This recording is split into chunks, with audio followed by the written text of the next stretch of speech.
Bismillahirrahmanirrahim. Assalamualaikum warahmatullahi wabarakatuh. Alhamdulillahirabbil alamin. Asyhadu an la ilaha illallah wa asyhadu anna Muhammadar Rasulullah. Allahumma shalli ala Muhammad wa ala ali Muhammad kama shallaita ala Ibrahim wa barik ala Muhammad wa ala ali Muhammad kama barakta ala Ibrahim innaka Hamidum Majid. Saudara-saudaraku yang dimuliakan oleh Allah, bahwa saat hari ini, malam hari ini, saya mencoba untuk membahas tentang satu hal yang seringkali ditanyakan oleh audien, tentang kenapa ya anak saya itu kok seringkali sakit. Nah, itu pertanyaan sederhana, tapi juga kalau yang belum tahu ya susah untuk menjawabnya.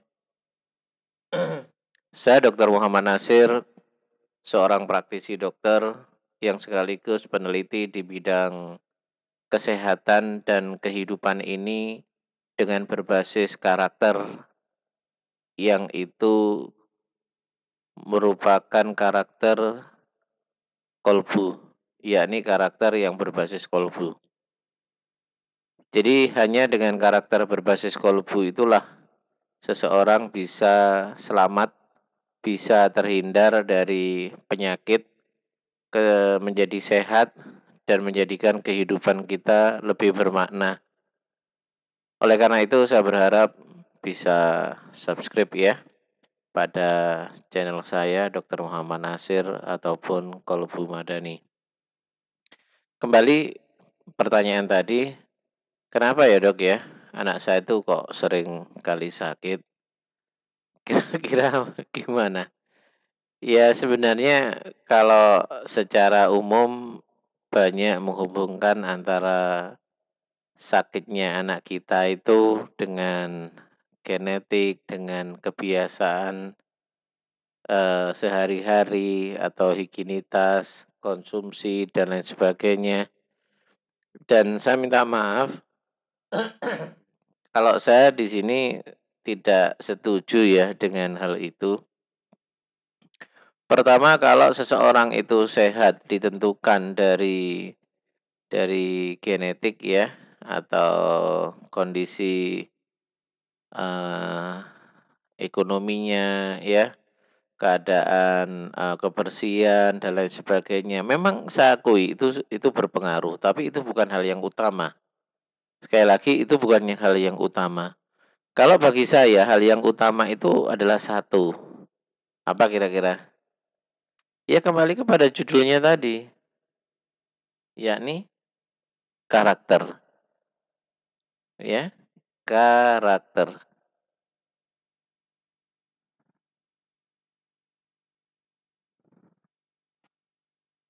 Jadi karakter itulah yang menurut saya itu mempengaruhi kondisi anak-anak kita. Jadi hanya dengan karakter itulah Allah itu menunjukkan ya posisinya itu sebagai zat yang adil, tidak membeda-bedakan antara yang kaya dan yang miskin dan yang menengah. Karena karakter itu ibaratnya sesuatu yang itu bisa dibangun oleh seseorang. Satu contoh karakter yang paling sederhana itu adalah pemarah. Kira-kira pemarah itu milik karakternya orang kaya, orang miskin, atau orang menengah. Semua orang bukannya bisa marah. Dan semua orang juga bukannya bisa menjadi sabar. Benar tidak? Ya. Jadi inilah karakter. Karakter itu memang sesuatu yang memang Allah letakkan pada diri seseorang. Kalau menurut saya pribadi, itu menunjukkan keadilan Allah. Bahwa manusia ini diberi potensi Allah itu yang sama. Kalau menurut saya, keadaan fitrah di sini itu adalah keadaan kolbunya yang siap dibentuk oleh Allah. Sekali lagi, karakter ya, di mana karakter itu diberikan kesamaan sama Allah, tidak pandang bulu. Siapapun orang itu yang menginginkan karakternya dibentuk oleh Allah, maka Allah persiapkan semuanya itu sama rata. Apakah orang itu muslim atau non-muslim, semua dalam keadaan fitrah. Kalbu seseorang itu fitrah. Ya. Sementara yang lainnya, ya fisik dan lain sebagainya, itu bukan sesuatu yang Allah berikan sama. Tapi yang sama itu adalah karakternya. Atau sesuatu di dalam kalbu seseorang itu. Inilah fitrah seseorang. Kalau seseorang itu betul-betul bisa memahami, dalam hal ini bisa katakan orang tua ya, karena kita membahas anak ya, ini orang tua.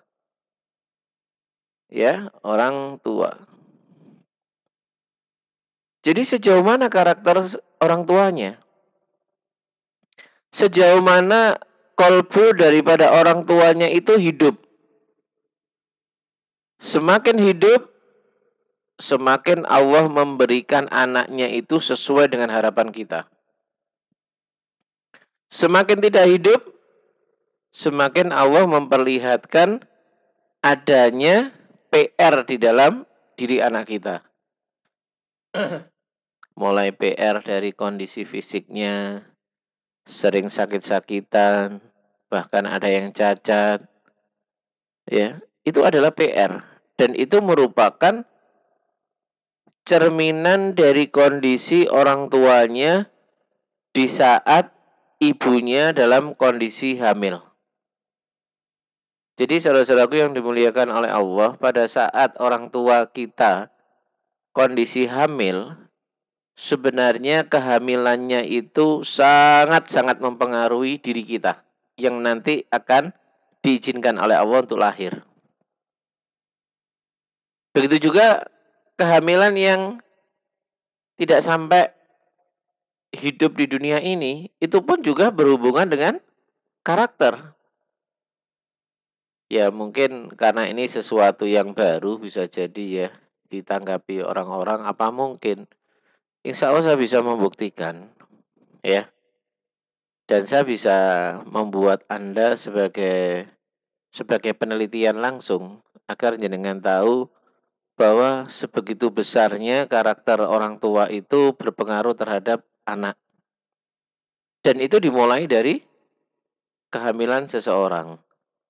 Makanya seringkali saya mengatakan pada orang-orang yang konsultasi dengan saya tentang bagaimana mempersiapkan generasi yang ideal, saya katakan lakukan 3 bulan, 7 bulan sebelumnya itu membuat sebuah rumusan ya, suami istri itu anak yang seperti apa yang diharapkan. Karena Allah itu perencana yang terbaik. Allah itu suka dengan hambanya itu yang merencanakan semuanya dengan ideal. Dan melibatkan di sini posisi Allah sebagai khalik, sebagai penentu daripada hasil dari rencana kita. Akhirnya apa? Kalau kita semakin merencanakan sesuatu dengan baik, kira-kira hasilnya banyak jadinya, mendekati sempurna, sesuai, atau sesuatu yang nggak direncanakan, yang justru menghasilkan sesuatu yang sesuai. Saya yakin semua sepakat yang direncanakan itulah menghasilkan sesuatu yang sesuai. Benar ya? Jadi kembali lagi bahwa anak itu merupakan amanah dari Allah. Dan sekaligus di situ Allah itu kepingin, sekali lagi, dengan anak yang menjadi tanggung jawab orang tua, itu sebenarnya cara Allah, sayangnya Allah kepada hambanya, agar orang tuanya itu betul-betul bisa membantu anak ini seideal mungkin. Coba kalau kondisi anak itu semuanya dibebankan oleh anak itu sendiri, saya yakin semakin kacau. Ya, saya yakin itu semakin kacau. Tapi kalau itu dibebankan sama orang tua, tinggal kembali lagi, orang tuanya itu sadar enggak kalau dirinya itu sangat berpengaruh terhadap anaknya. Ibaratnya orang itu kayak wayang sama dalang. dalangnya itu sebenarnya orang tuanya, walaupun wayangnya itu adalah anaknya, seolah-olah itu terpisah, tapi sebenarnya tidak terpisah. Saya sudah buktikan ya banyak kasus dari mulai gangguan ya, konsentrasi, autis, perilaku, ya. Ini yang sifatnya mental ya. Sampai skizofrenia, lalu kondisi gangguan jantung, gangguan katup, gangguan klep, terus di ginjalnya, flek, gangguan pencernaan, ya, banyak lagi. Dan semuanya itu alhamdulillah sangat efektif dan bisa sehat kembali. Jadi oleh karena itu saudara-saudaraku bahwa kalau kita menginginkan anak kita sehat, ayo perbaiki karakter kita. Minimal kalau kita tidak bisa melakukan karakter berbasis kolbu, paling tidak bagaimana rumah tangga dari orang tuanya itu betul-betul jauh dari perselisihan, jauh dari konflik, jauh dari ketegangan, jauh daripada emosi. Hal-hal yang umum aja lah dulu. Insya Allah nanti kondisi anak kita itu semakin membaik. Kondisinya semakin bagus. Kesehatannya semakin bagus. Apalagi ya sekali lagi kalau orang tuanya itu mau mengarahkan karakternya itu dengan karakter berbasis kolbu. Karakter yang mencerminkan cintanya seorang hamba kepada Allah. Karakter yang mencerminkan seorang hamba itu keyakinannya akan Allah. Maka insya Allah yang akan Allah berikan pada anak itu adalah anak yang betul-betul ideal.